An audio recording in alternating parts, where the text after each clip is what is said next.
The first event of the symptomatic stages of the French Revolution was the calling of a States General.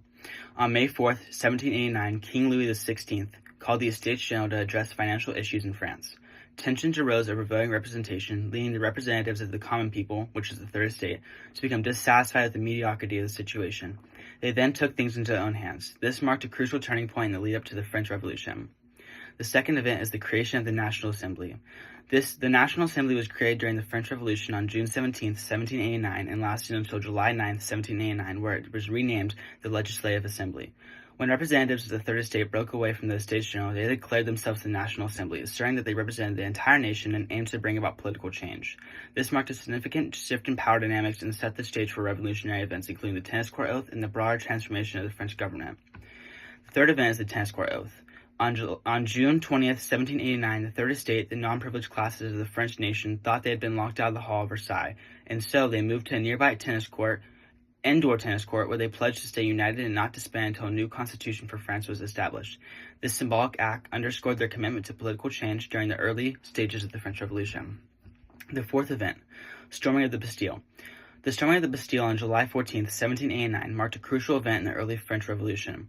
A Parisian mob attacked the Bastille, a symbol of royal tyranny, seeking weapons and the release of political prisoners.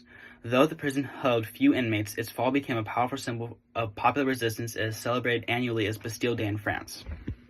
The fifth event is the Declaration of Rights of Men and Citizens.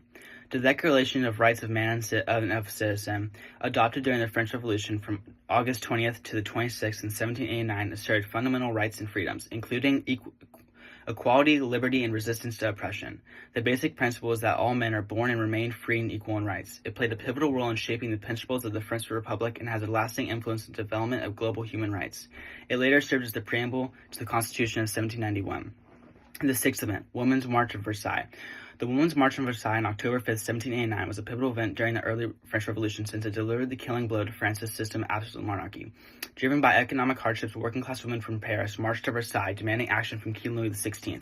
The march contributed to the royal family relocating to Paris and underscored the influential role of women in the revolutionary movement.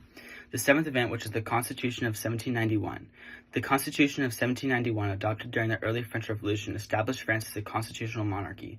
It introduced a separation of powers, limited suffrage based on property ownership, and included the Declaration of the Rights of Man. The Constitution aimed to create a more representative government, but faced challenges and was eventually suspended in 1792 as the revolution entered a more radical phase.